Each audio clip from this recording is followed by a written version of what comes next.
Good. Give this a go because I'm not doing anything right now. There's that. Not sure if anybody's going to actually jump on live because I didn't do any preparation, no advertising, none of that stuff. Maybe eventually I'll figure that out. And maybe eventually I'll start doing, like scheduled live streams so that more often. And, I don't know. We'll see. We'll see how this goes. Anyway, I wanted to do this for a couple of different reasons. And one of them is that, so many people have trouble with the holidays. And they kind of get all wrapped up in all of this holiday stuff. Now, for me personally, I'm single. I have, very few family members and nobody that's in close proximity to me. So I don't really, I don't see people all that often. And what that means is I had to get very comfortable being comfortable with myself, and I am. But I know that that's not true for a lot of people. I know a lot of people really feel like they feel left out. Not just fear of missing out, they feel left out if they have to be by themselves, when it's a holiday time. And I thought, maybe somebody's going to be out there scrolling YouTube and feeling a little bit lonely. And maybe I can be here to help them not feel lonely. That's my thought. So, if you show up, whether you're showing up live while I'm actually talking about this stuff, or you show up later and get to check it out, I hope this is, helpful for you in some way. I hope this brightens your holiday. I really do, because that's what I really want for everybody. And I'll talk to you a little bit about what I'm doing today and what I got going on. If you look behind me, I'm in Florida. I'm in a wildlife management area. And what that means is that it's a hunt camp, right? And so pretty interesting to me that there aren't that many people here. I mean, there are a number of people that are here camping as I am. There aren't that many hunters here. And I was surprised that they were open for hunting on Christmas Day. They've made one of the wildlife management people work. I was chatting with him earlier this morning when I was out walking with Kit. And so they're getting to have, that opportunity to do what they want to do in nature. I'm getting to have the opportunity to do what I want to do in nature. And I have a neighbor that's not all that far away from me. And we've been chatting over the past couple of days. We're going to go out and get Chinese food today, which I think will be a lot of fun. It brings to mind, the movie The Christmas Story, which is probably the first time I ever saw that as being a thing for Christmas, is to go get Chinese food. So that's what I'm going to be doing today. Let me know in the comments down below, what are you doing for Christmas? Anything good? Anything different? Because frankly, until we talked about that the other day, I wasn't really planning to do anything different. I was probably going to be editing video most of the day and, just working through stuff. Because for me personally, holidays are really not all that special the way that they are for many people. And let me know how that works for you in the comments. Do you think that holidays are super special, or do you think it's really pretty much like any other day? Thanksgiving, I have a tendency to spend most of the day cooking because I love to cook. And, that's kind of like my entertainment, is put together a whole special meal.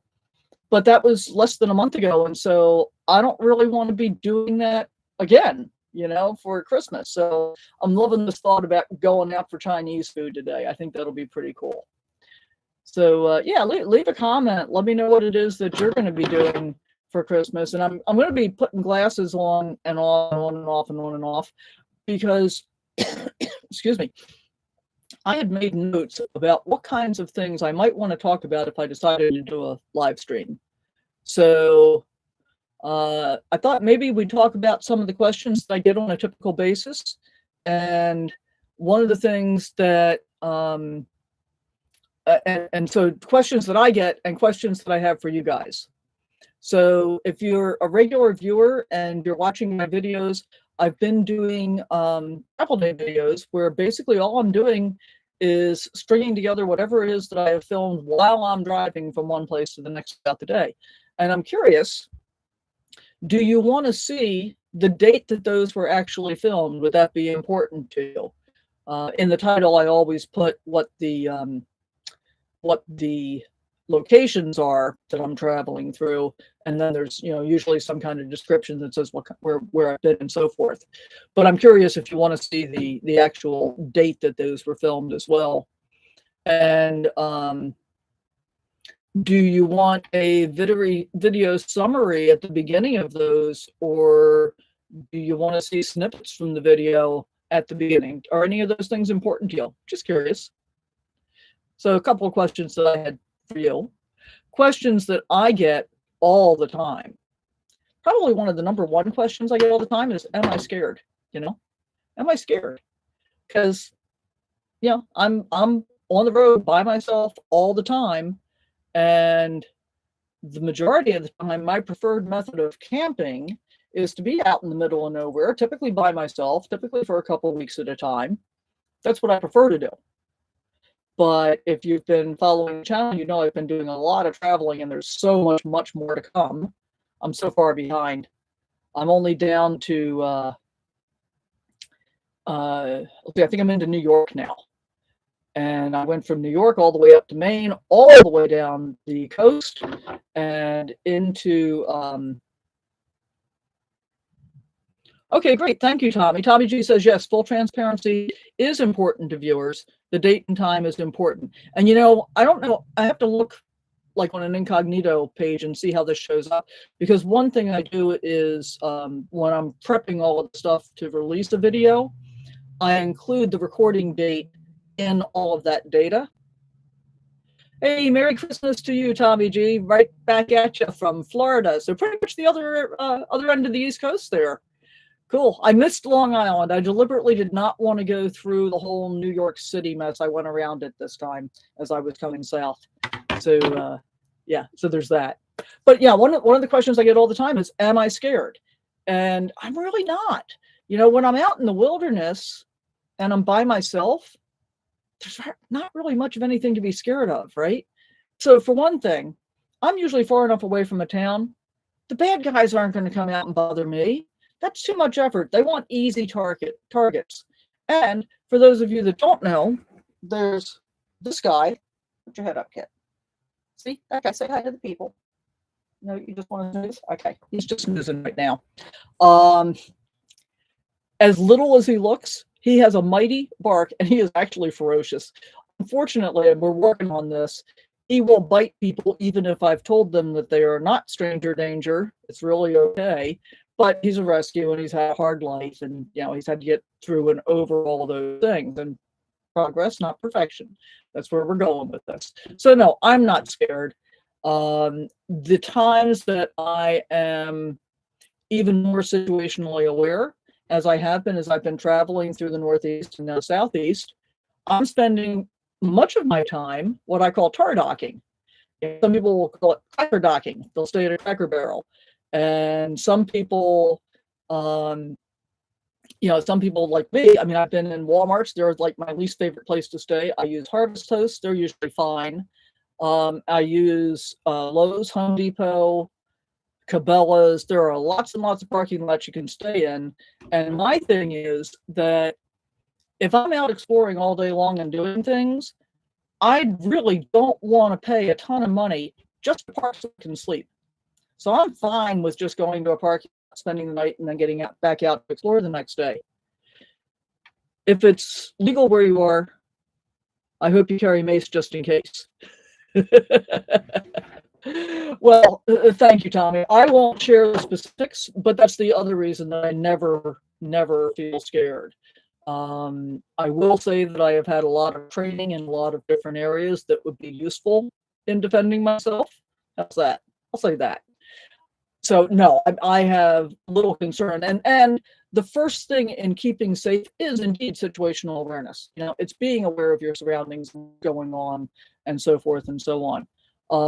And so, for example, If I'm tar docking in a town or a city, I don't sit with my door open once the sun starts to go down because I can't see what's going on immediately outside. So I'll have my door closed and locked, and yeah, I'll still have windows open. Then I'll be running fans more frequently than I would have needed to if the door was open. But I'm not going to sit there with the door open when I can't tell what's going on outside. When I'm out in the wilderness, that's a little bit of a different story. I actually set up some perimeter lights that are motion sensors so that if anything is approaching, I'm going to know that something is approaching my camp. And then that way I'm not concerned about leaving my door open. If a motion sensor gets triggered, then I can jump up and close the door if I feel like I need to do that. Anyway, that's the safety issue, the safety stuff. And so, yeah, no, I really feel safe pretty much all the time. And the real thing is that if I find myself in a position where I don't feel safe, my house has a steering wheel. I'll drive away and go someplace else. And there have been, I think, a total of 3 times in my full-time career, which is over 3 years, and I've been solo camping since 2016. I think there have only been 3 times that I have ever thought that I didn't want to be in the place that I was in. And interestingly, the first time that happened was just outside of Yosemite in California. I had picked out a place that I was going to boondock for the night. It was actually the first week in June. I think it was 2022. That was the year of the big snow melt. And so like everything was closed and I didn't really realize just how everything that really meant. And I picked out this place to boondock. I had stopped at a ranger station about an hour and a half before I got to this location where the ranger said that the entrance to Yosemite, which was the north entrance up by Hetch Hetchy, was not open yet. And so I wasn't going to be able to go into Yosemite there, which had been my plan. Got up to the place I wanted to boondock. It was like 3:15 in the afternoon, or 3:30 in the afternoon. Temperature was already down to like 62 degrees. I got up there. I had no signal. It was already getting cold. I know 62 isn't that cold, but it is, in California. It is when you chase 73 degrees. That's my plan. And I got out and walked around for a couple of minutes, and this was before I had Kit. And I don't know, there was just some vibe. I'm thinking, I'm not feeling this. I don't think I want to stay here. So I turned around, went 15 minutes down the road, found a Forest Service campground, and paid $8 to park there that night instead. So that was one time. And I can't remember exactly what the other 2 times were, but there have not been many. I did have one time in a parking lot where there were people that pulled in, and they weren't in campers, but they were obviously planning to spend the night. And they were getting stuff out and spreading it around, and it kind of looked kind of trashy. So I just wasn't really feeling it. Hey, Lisa, Merry Christmas right back to you guys. I didn't know if any of you guys were going to be able to hop on or not, but I figured, if nothing else, I'm probably catching it before you guys are heading up to the casino because I know where you're going today. And I will say that I have a little bit of FOMO about that. So in general, my rule is if I'm not feeling the location, move on. And even if it means I've already set up, I can move on. Well, I'll get there eventually. I am going to get to Q eventually, but I'm going to be really late in the season. I think by the time I get there, Tommy, I am at the point where I've turned the corner in Southern Florida. I'm now heading up the west coast of Florida. So I get to Pensacola, and then I think it's Alabama, Mississippi, New Orleans, and then I finally get into Texas. I'm still not rushing to get there, but my goal is that I want to be in Quartzsite toward the end of February at the latest. I want to go to my dentist in Los Algodones before it gets too hot to walk into Mexico. So, so there's that kind of thing going on. Okay, we're leaving in about an hour. Gotcha. I'm doing time math now. Okay, so you're leaving pretty early today. Cool. Hope you win. And I hope you have a great dinner up there. Say hi to everybody for me too, please, Lisa. And so how do I decide where to go is a question I get a lot. And, that's kind of interesting. One of my things is I love history. So, and I have a couple of different goals when I'm traveling. One is that I like to go to at least one national park site in every state that I visit, at least one. And I try to head for the ones that are kind of lesser known, and that people really maybe not going to all the time. For one thing, they're usually less crowded. They're usually full of all kinds of interesting things, especially if you love history as I do. And it's usually a really good way to be able to learn about a particular area. So I love national park sites and history. So one of the first things I do is check out national park sites. Girl on the go. Merry Christmas. Actually growing up in the 80Ks. 80Ks. All right, you got to type out what's an ABK. I'm feeling really stupid right now. Two of the biggest times for hunting are Thanksgiving and Christmas. Oh yeah, I guess that makes sense. What are the ABKs though? Please let me know down below, because I have no idea. And you know, that's one of the things I am always fully willing to admit what it is that I don't know, because I love learning new stuff all the time. Yeah, and so far, Adirondacks. Oh, thank you, Lisa. I think there's an I in there someplace. Speaking of spelling, but you know, no big deal. West coast of Florida is beautiful, and I really think I'm going to enjoy my time up along the Panhandle along the coast. I've actually booked a couple of campgrounds further north. One is a Army Corps of Engineers, which are without a doubt my favorite campgrounds if I'm going to pay to park, because they're almost always on water, and I love the water. And I have a National Parks Access Pass, so I get half off. So that's really cool. And that's where I'm going to be for New Year's. Actually, is in a Army Corps of Engineers camp, and then I've got a national park at what I think it's called Gulf Islands over there. And do they have hookups? The Army Corps of Engineers? Yeah, pretty much all of them have hookups. Many times it's water and electric. Sometimes they have sewer, but most of the time it's water and electric, and they use the dump station going in or going out, or both, depending on how much you need to dump. I usually try and plan it so that I only have to dump on the way out, which is my plan this time. That's where I'll be for New Year's. So I was at a National Forest Service campground a week and a half or so ago, and dumped. Well, actually, I didn't dump there. I got water while I was there. So, and that's kind of another question I get all the time. It's like, how often do I have to do that stuff? So we'll come back to that one in a moment. How do I find places to go? Well, I start by looking at the MPS. And I'm going to share one of my favorite things is an app called Atlas Obscura, OBSCURA. And I use Atlas Obscura looking for things that are obscure, because I love the quirky stuff. I love to go see things like, the Mentone egg, which I knew about, and the Czech egg in Wilson, Kansas, which I found out about by accident. But I love things that are off the beaten path that people probably wouldn't take the time to go see. And Girl on the Go has it spelled correctly. I knew there was an I in there someplace. Cool. Yeah, Adirondacks. I wasn't even thinking about that, but that makes total sense. In fact, when I lived in upstate New York, starting late fall, one of the most common things for people to say is, "Oh, get your deer yet?" I've never been a hunter, but I always benefited from my friends that were hunters. Yeah, so that's usually where I'm looking at, the apps that I'm looking at for figuring out places to go and things to do. I'll also go to Google and I'll type in, like, what's the best thing to see in X area? What's the best beach to see along the west coast of Florida? I haven't done that one yet. That's for later today, after we get back from Chinese food.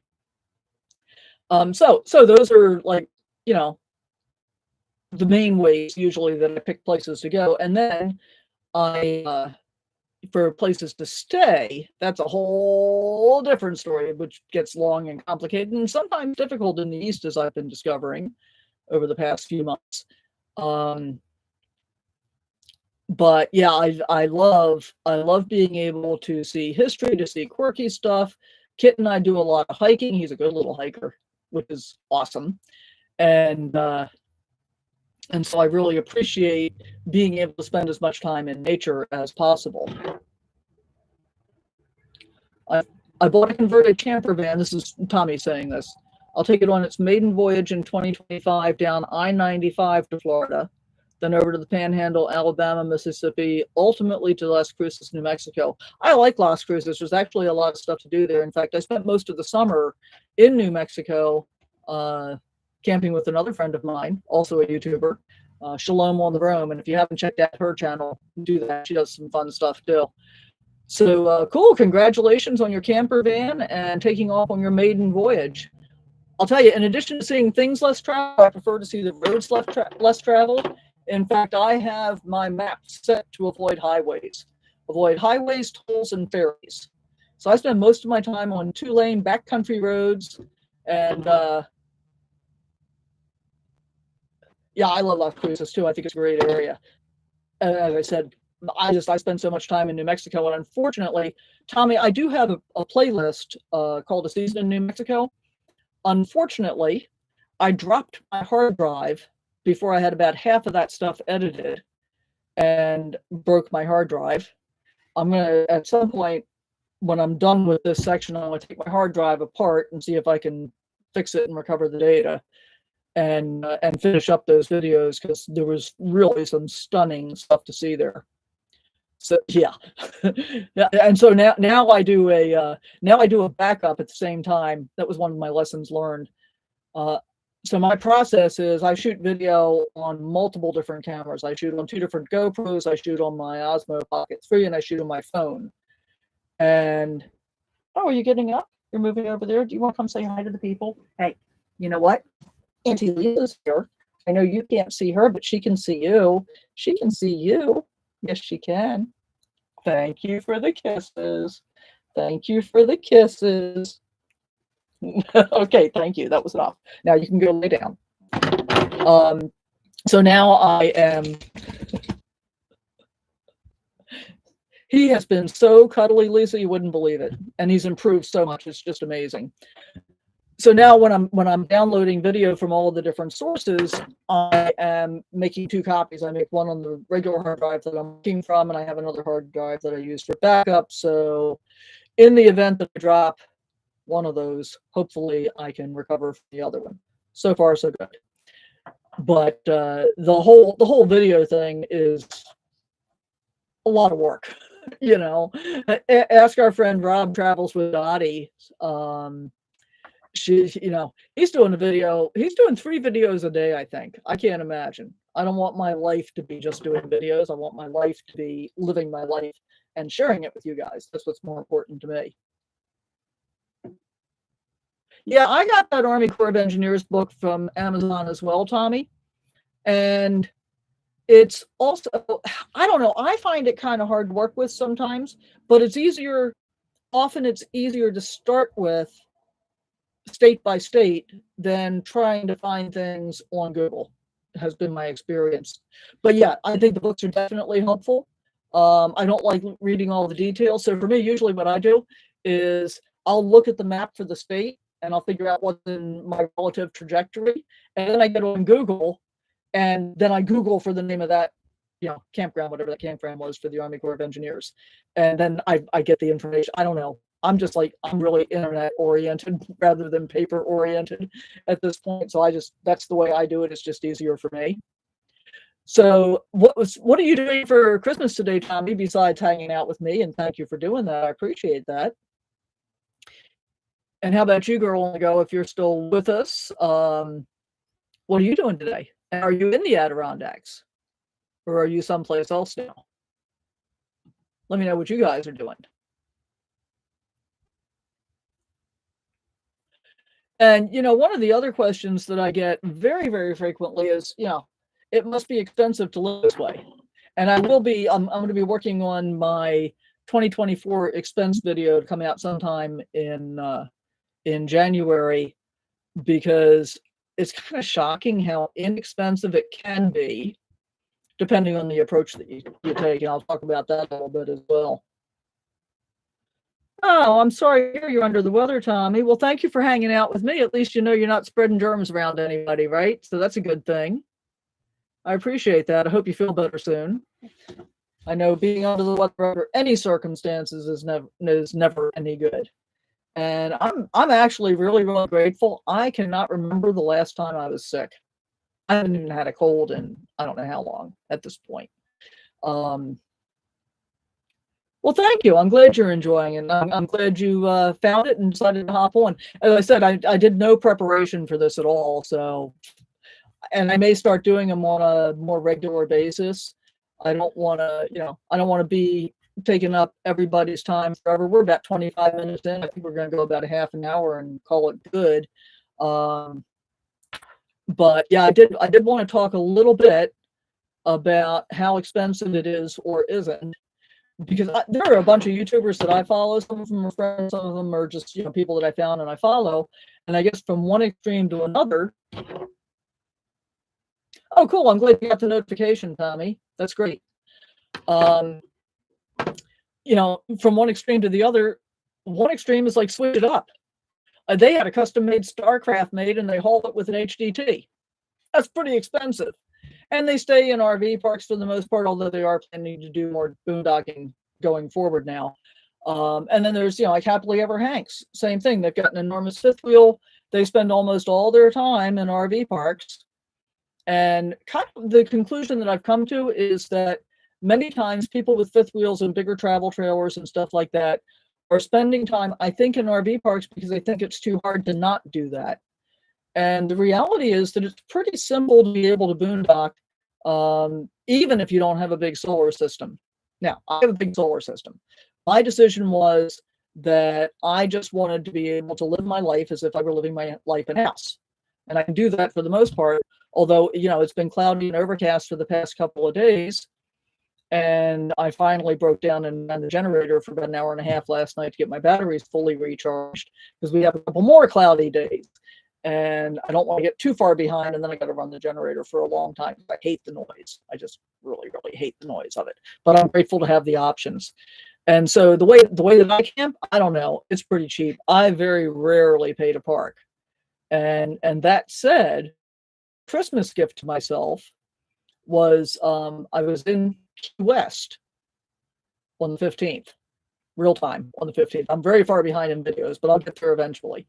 And I was in Key West on the 15th, and what I decided to do, because I was traveling all the way down the Keys, and I thought, I don't want to drive all the way down and all the way back up in one day. I think that's going to be exhausting, and I won't get to do any of the things that I really wanted to do.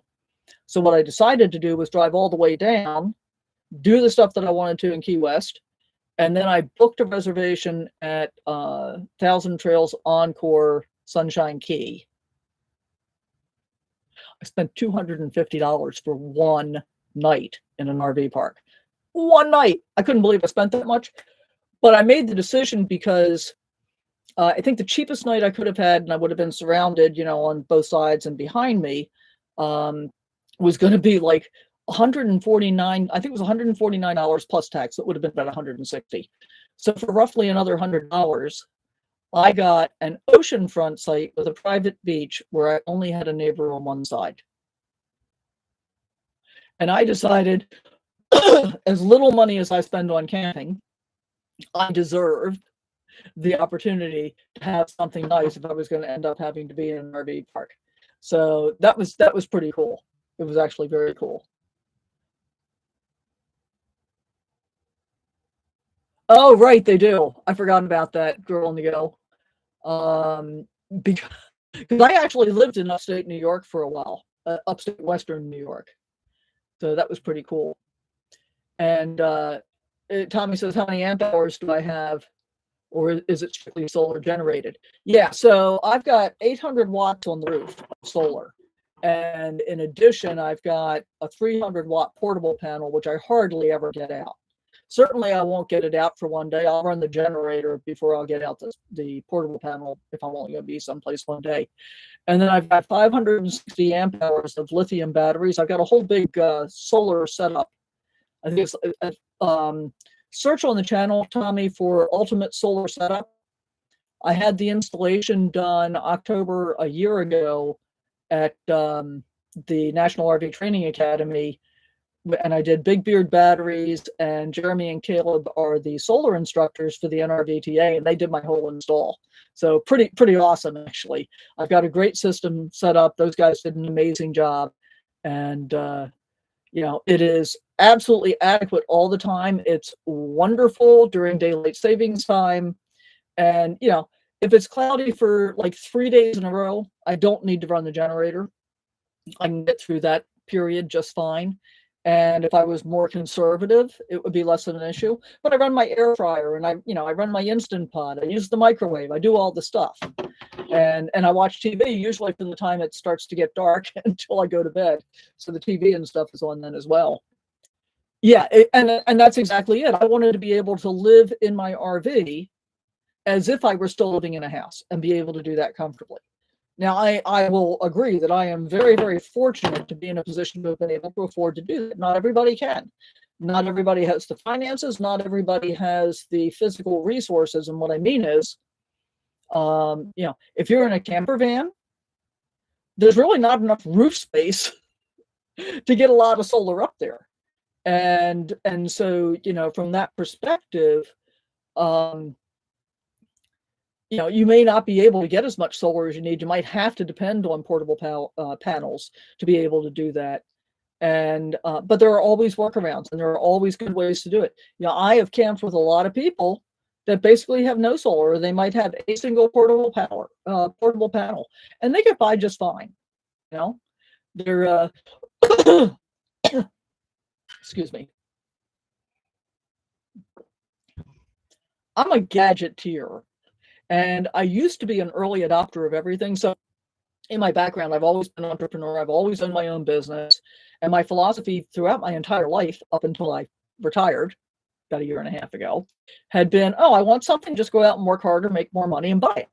And that's what I always did. And, it's a little bit cavalier sounding, but that's the way that I lived my life. And it was absolutely fine. I never had an issue with that. But in my new retired life, I'm actually living on a budget for the first time ever. And that means that I'm no longer an early adopter of everything. And so I don't necessarily get all the stuff that I want all of the time. 300 watts of solar, 400 amp hour batteries, and a 3,000 watt inverter. Yeah, are you using Victron, Tommy, or something else? I've got a 3,000 watt multi-plus inverter, and I love it. You will probably end up wanting to have some portable solar as well, because 300 watts of solar for 400 amp hours may not be enough to be able to keep your batteries charged, unless you've got a DC to DC converter and you're charging while you're driving, which I actually do not do that on my lithium. So what the guys decided to do when they did my solar install, my coach came originally with 2 golf cart batteries, 2 6-volt golf cart batteries, an 1,800 watt inverter, and a generator. That's how it came from the manufacturer. I bought it used, but that's how it came. And when the guys did my solar install, they said, we can leave your existing system in place, and then you've got backup. And I thought that was a pretty good idea. So my golf cart batteries charge while I'm driving, but the DC to DC converter has not been connected to my lithium batteries because they charge so fast anyway. It just didn't seem like it was worthwhile to do that. So back to the, how expensive is it to do this lifestyle? Well, the reality is, once I spend all that money on a solar system, the rest of it is pretty daggone cheap. That's a great question, Tommy. We're going to come back to that one in just a moment. The rest is pretty cheap, since I very rarely pay to camp. Basically, I'm paying for food and I'm paying for gas. I pay for insurance for my vehicle, which I insure as a house. So I have full-time insurance, which is extra liability and some other stuff that you wouldn't normally have on an RV if you still lived in a house or apartment or whatever. And this year, and I've got a couple of videos about Medicare this year as well, because I made the switch. I sold my house in California this year, and I had been using my property there to qualify for an HMO with Kaiser Permanente as my insurance carrier, and I had an Advantage plan through Kaiser. Now, I'm very healthy. I don't have anything wrong with me. I don't take any medications.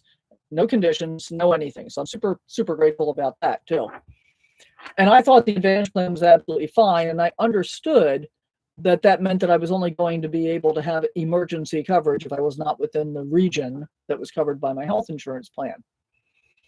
But I sold my house this year in California, which meant that I no longer qualified for that insurance plan. So now I had to do something different. And I got to thinking about it long and hard. And I finally went with a Part G Medicare supplement plan. And so the reality is, I'm paying, well, starting in January, I think it's $185 a month for Medicare now. And my Part G supplement plan is $155 a month.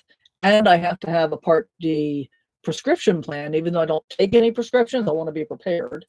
And so that's like, it's less than $13. I think it's $12.40 a month.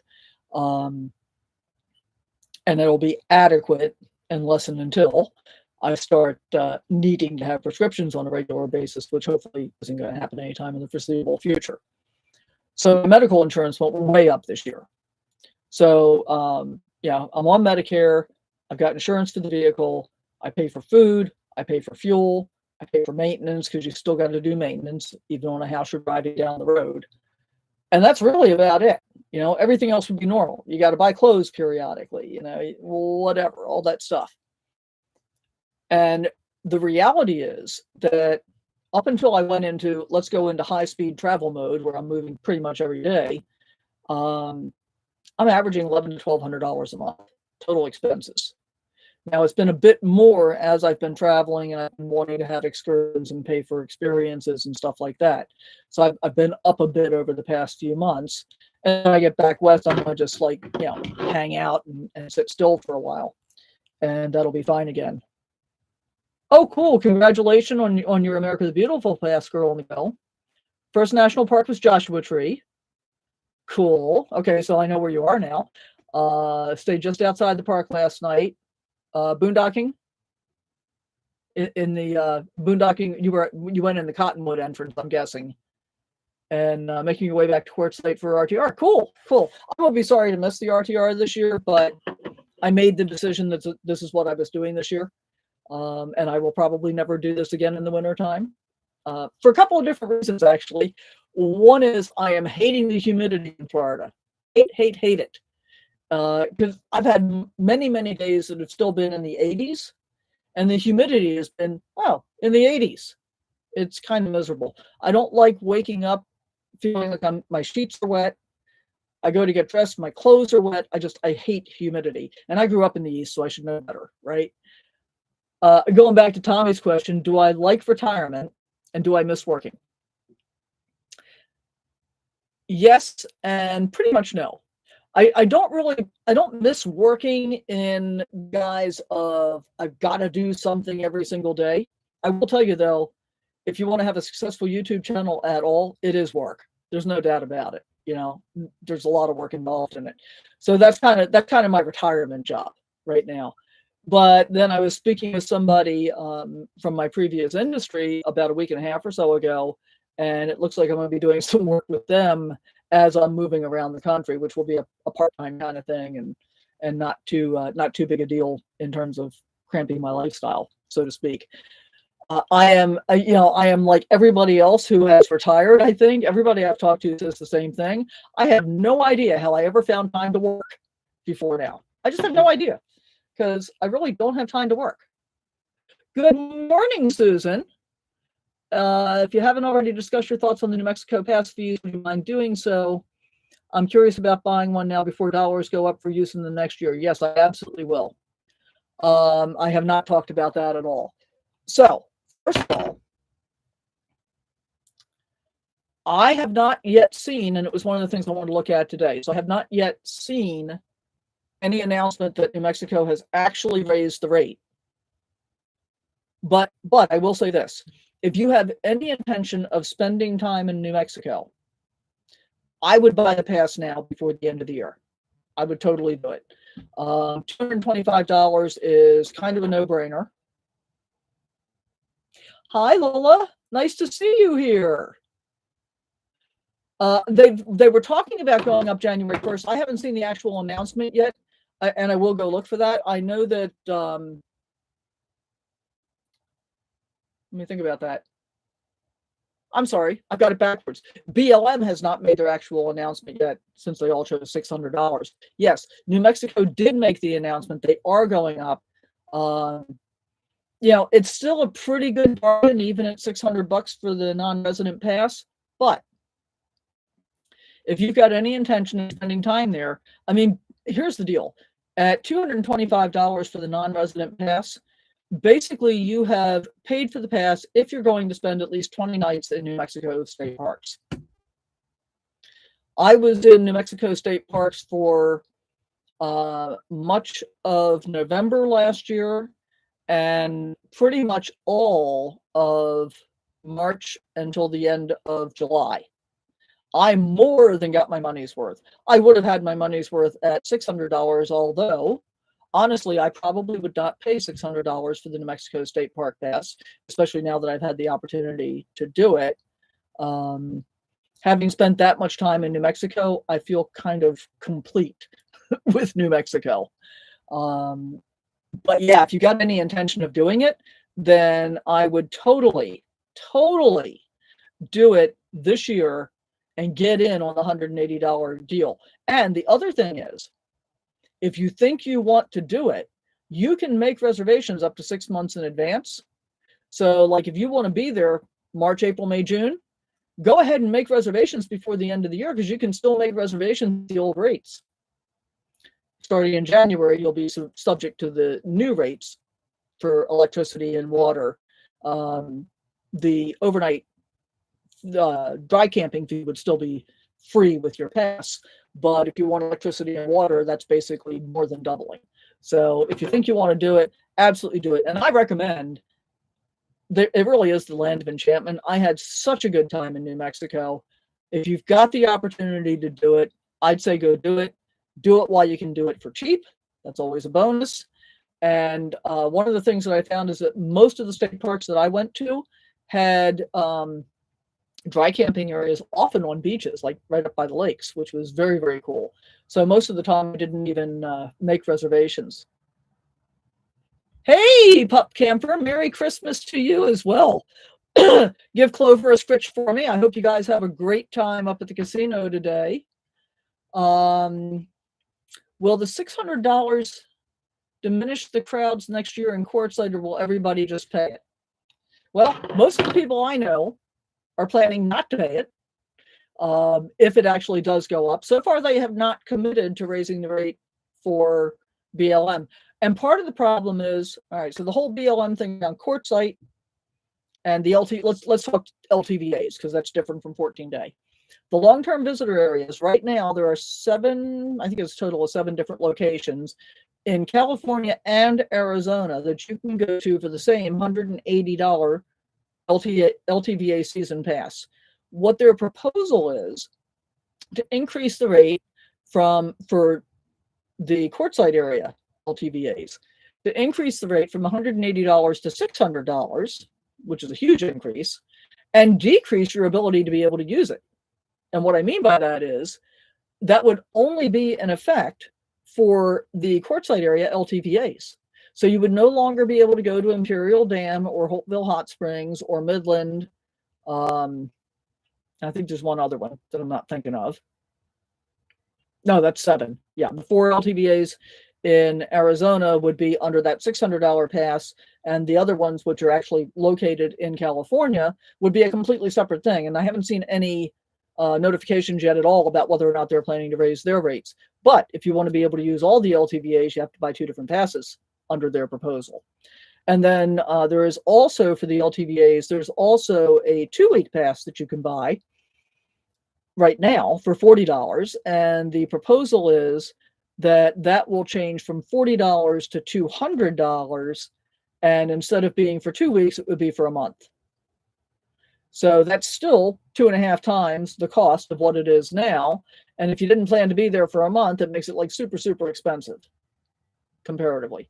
I also did a video where I talked about, I did the math for myself personally. Rather than being in the LTVAs, If I use the 14-day areas and move 25 miles every 2 weeks and just, work around the Quartzsite area, and I know places to go to be able to do that and stay legal, then I could go to RV Relief, and those are the numbers that I use because that's who I use most often, and I can dump my tanks and fill up my water and spend less money than buying a $180 LTVA pass for the period of time that I am typically in Quartzsite. I could actually save money by doing that. And you can go to the trash transfer station up the road on 95 for free on the limited hours that it's open. So would I spend a little bit more in gas? Yeah, I would, but I'd actually be saving money overall, which I thought was kind of interesting. Now, most people don't go to the LTVAs in order to save money per se. Most of the people that go to the LTVAs do it because they've got community there. Lisa's been on here, Pup Camper's on here. These are friends of mine that, I would typically be camping with at this time of year. Rob travels with Dottie. There's half a dozen or so of us that hang out in the same basic camp. And we do it for the community, not because necessarily for the fact that it's the LTVA. Now, a lot of people like to get to one place and not move, and Rob's like that. If you watch his channel, Rob is very proud of the fact that once he gets to Quartzsite, he doesn't move again until March. He doesn't move his trailer. He uses a tote and Blue Boy and dumps and all the stuff that I want to do. I would much rather go drive to a dump station periodically and dump my tanks. Personally, that's me. Everybody does their own thing their own way, right? So that's why there's so many different ways to be able to live this lifestyle. Girl in the Go says, I see where you have challenges with your pup. Yeah, thanks for the challenge notification for sure. My dog is 13 with separation anxiety and beginning dementia. Oh, that makes it really tough. So it limits what I can do. Yeah, it does. And it's funny, when I got Kit, I made the decision that I was going to do whatever it took to give him his best life, even at the expense of having my best life. And that was pretty true for about the first year and a half that we were together. Now, I went on, when I was in the Everglades last week, I went on a boat tour of the Everglades, and I was a little bit concerned about the length of time that I was going to leave him. Oh, thank you for the hearts. Thank you so much. I appreciate it. And if you haven't already, please, consider a thumbs up if you're having any fun here with me. And for those of you that have just joined us recently, Merry Christmas to all of you. That's why I'm here for those that didn't have anything else going on today. That's why I'm here. And so I got to the Everglades, to the boat tour place, and he immediately started barking as soon as I walked away from the rig. And I went in and I checked in at the location, and I could not, I had to work really hard to get out of his line of sight while I was waiting to be able to board the boat. And I could still hear him barking, and he's 250 yards away from me. He's got a really loud bark. So I walked back in where I had checked in, and I asked the gal there if she was there the entire time we were out, and she said, yeah. I said, look, my dog is in my RV across in your overflow parking. He's barking. He will bark anytime anybody walks by. He'll probably stop barking at some point, but anytime anybody walks by or approaches the rig, he's going to bark. It's his house.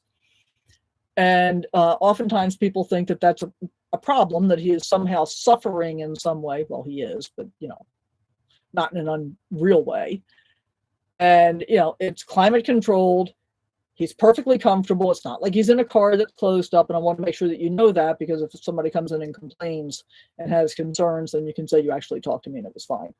And so she said he barked periodically, but he was actually fine. And the thing that was so cool about this was, when I got back, and I was gone for about 3 hours, I got back, and part of the struggle has been, if I leave him for too long, which is why I've worked up to it very, very slowly, but if I leave him for too long, it takes him a really long time to calm back down. He's frantic. He's frightened and frantic. And I don't want that for him. I think it's, he had enough of a bad life being abused and then getting thrown out on the streets in Yuma. He doesn't need to be frantic anymore. So I came back after 3 hours, and it took less than 2 minutes for him to calm down completely again. I was so happy. He's doing so much better. It's been little by slowly, and hopefully your pup will, get to the point where you get to start doing more of the things that you want to do as well. Now, here's the other thing. I take him with me almost every place. almost every place. And if he didn't bite people, that would be, so much easier to do. But he will bite people. He does, you know, but he loves dogs, which is why I'm comfortable being able to take him places. If it were the opposite way, if he hated dogs and loved people, that would be a different story. I think that would actually be more difficult to deal with, because I can't say to a dog, no, no, no, don't approach him. He'll probably bite you. But I can say that to people. So we're making progress, and I'm really proud of what he's been able to accomplish. You think people will migrate to the LTVAs in California instead of paying the $600? Maybe yes, maybe no. The LTVAs in California are different. They're just different. I've been to most of them. There's one that I haven't been to at all. The LTVAs in California are really just a place to be able to park cheap, as far as I'm concerned. There's no big sense of community. There aren't things to do. It's not a hub the way that Quartzsite is. So I don't know. I don't think that's going to happen, Tommy. I think there may be some people who will do it just from the perspective that it is cheap and is a cheap way to be able to live. So I don't know. We'll see what happens. I think more people are going to put pressure on the 14-day BLM in and around Quartzsite rather than pay the $600. That's what I think is going to happen. Susan says, thanks. I was going to go to Q this year, but it does seem like it gets really crowded. Would be nice if price lessens crowds. I just lost my best dog and I'm still not ready to go anywhere yet. I completely understand. I completely understand that, how hard it is to lose a dog. I lost my 2 previous dogs in 2020, and it was basically 3 years before I was ready to do it again. So, take all the time you need. And the best advice I can say is don't get a rebound dog. I mean, that's the way I felt about it. It's like, no, I am going to enjoy the time that I need to grieve for Moby and Jack after I lost them. And they went 6 months apart. They were brothers. And I think part of the reason that Jack went was because he missed Moby. So it's difficult, probably the most difficult thing. It does get really crowded, particularly in January. And, the rest of the time, not that bad. There's a lot of desert out there, guys. And the LTVAs are much bigger than most people realize they are. So there's a lot of room to be able to spread out. If you don't want to be around people, there's plenty of places that you can go and not be around people. If you want to be around people and you want to get that sense of community, there are lots of open communities that will welcome you to come join, So there's kind of something for everybody there. Lisa says prices go up in Q for the 25-26 season beginning in September. Has that been officially announced? Because I haven't checked that.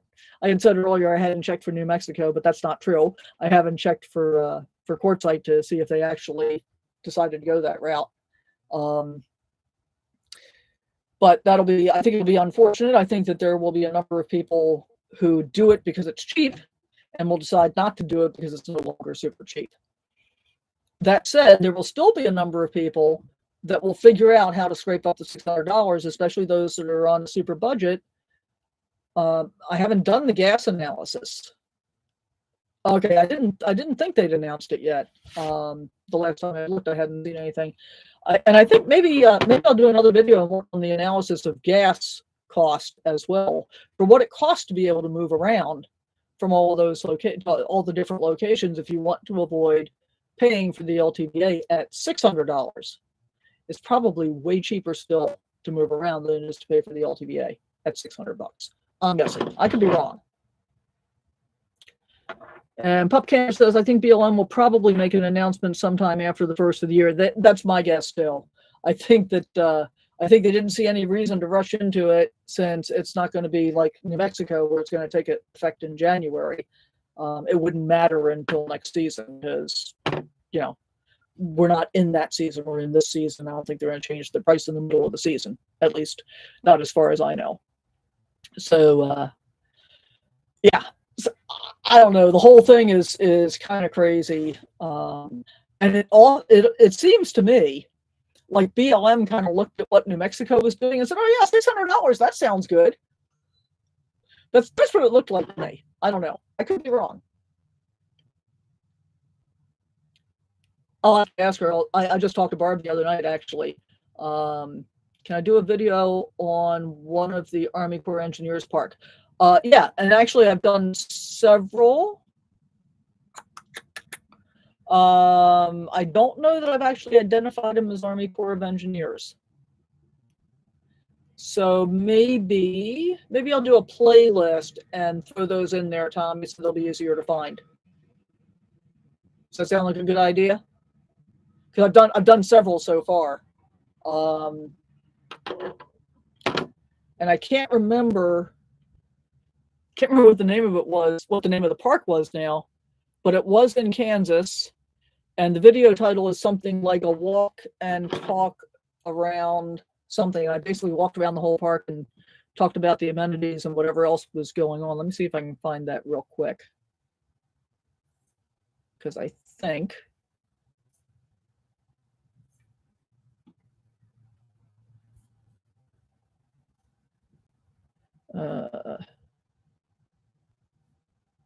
wow, I've made a lot of videos this year. As I'm scrolling back here, trying to find that one, of course. Okay, I should be getting close. That's Kansas. Clayton Lake. No, I'm not finding it right offhand, so I will. Yeah, I'll put a playlist together and add some of those to it, Tommy, so they'll be easier to find. So next up, one of the questions I get asked most frequently is how can you help support the channel? And I'm gonna talk about that a little bit just to give you an idea for those that are interested. You may notice that Lisa's name, for example, is in green. Well, pick on you, Lisa, and thank you a lot. Lisa is a channel member, and you can become a channel. So first of all the stuff I'm going to talk about, there are always links in the video description in every one of my videos. You can become a channel member really easily. There's a couple of different levels at which you can join. And basically what happens is YouTube keeps part of the money and I get part of the money for what you pay for a channel membership. And channel members get some perks. They'll get early access to certain videos, and they're going to start getting videos that are only for them that don't get published anyplace else, but they typically get early access to some of them as well. So that's one way that you can help support the channel. And then there, as I said, there are a bunch of video links, a bunch of links in every video description. And that includes probably the easiest way that you can support me, and it doesn't cost you a single penny, is use my link to shop on Amazon. And the only downside is if you're used to using the app on your phone, you have to do it on a browser. If you do it on your phone, I don't get credit. But if you use my link to shop on Amazon, then I get a commission on whatever it is that you buy, and you're not paying anything extra for it, which is actually a pretty cool thing. Our friend Barb is really, really good about that. She's done a lot of shopping this year, and I really appreciate it. So that's been really helpful. And I also have a curated store where I'm adding more and more of the things that I use on a regular basis that you might find useful as well. Same thing. You don't pay anything extra. I get a little bit of a commission on it. And so I really appreciate those of you that have been and are willing to do that. I have some other links for things that are kind of interesting as well. One is for a mobile notary that I've used. I get a commission from them if you sign up and use the mobile notary. And, you know, I found it really convenient because I needed a notary. I was in the middle of nowhere, and I was able to go online and use a mobile notary, and it worked really, really well. It was pretty cheap. I think it was like $25, you know, so not bad. And I'm an affiliate for them. So if you use my link for the mobile notary, I get a commission. It doesn't cost you anything extra. So check it out sometime. That said, when I was in New Mexico this summer, I needed an actual physical notary because I was selling my house in California. And this guy, this mobile notary came from, I think he came from Albuquerque, and he was glad to do it. He rode his motorcycle. It was like a 2.5 hour drive for him to come out to where I was. So he rode his motorcycle out, and we sat in the RV and we signed all the documents and did the thing. And then, you know, he went back and sent it back to the escrow company in California. So yeah, the notary thing is kind of cool. And I don't have this link in yet, but I'm going to put one in. I use an app called Rakuten, Rakuten. And everybody that uses my link to join Rakuten gets a $30 credit, and I get a $30 credit. So that's pretty cool. So again, doesn't cost you anything, actually gets you a bonus in this case, and gets me a bonus, which is very cool. So is Rakuten. Rakuten is an online shopping app, and I've been using it for a couple of years now. And I mean, I'll give you a great example. I put $1,800 worth of new tires on this rig right after I bought it, and I ordered them online from Discount Tire, and I got a rebate from Rakuten of $87 on my $1,800 purchase, which was nice, right? What a bonus. And then they just transfer the money directly into my PayPal account. No big deal. It's all easy. So there are a number of online stores that you get a discount through Rakuten. I'll give you another example of that in just a second. And there are also some physical stores where if you link your credit card to the Rakuten site, then when you shop in those stores physically, you also get the rebate. So it's pretty cool. I forget what it used to be called. I think it used to be called Ebates years and years ago. They've been around for a really long time. I've never had any issues with them whatsoever, and I really enjoy being able to get the money back for stuff that I would be buying anyway. So, and I think I've talked about this a few times, probably in driving videos. I use Sam's Club a lot, even as a single person. And so what I do is I go online on the web browser, and you have to, this is another one of those things, you got to do it through the web browser to complete the transaction. And I go on through the web browser and I do my order for pickup at Sam's Club. Now, a couple of different things happen. Rakuten always gives me 1% back on everything I order for online for pickup through Sam's Club, and my credit card gives me 2% back. So I'm saving 3% on everything I buy at Sam's Club automatically that way. Walmart does the same thing, except they do not give the rebate on groceries. And I'm really frustrated because I've been trying to do Walmart order pickups for like 2 months now. And every single time I place an order, I have no sooner completed the order and it says, congratulations, your order will be ready, whatever. And then I immediately get a notification within 15 seconds that my order's been canceled. Every single time. I've tried talking to customer service. I haven't been able to figure it out. I'm determined to figure it out next year, though.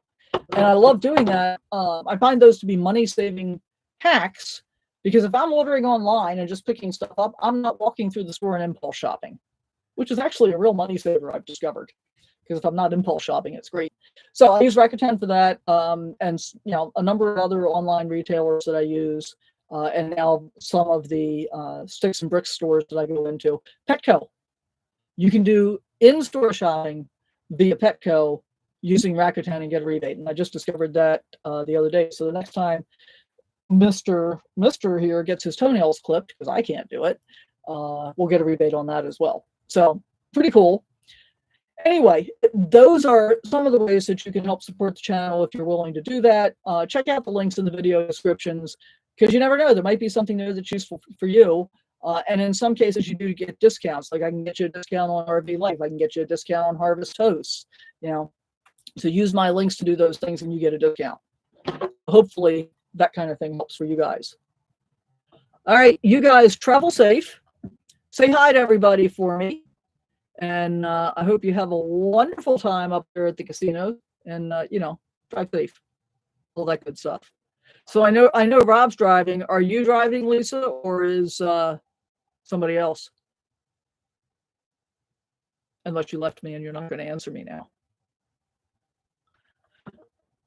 And I said we were going to be here for about half an hour. We've been here for over an hour. I want to thank each and every one of you.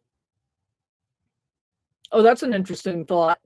Yeah, maybe I should put the IPN on. The VPN on, which would definitely change my IP address.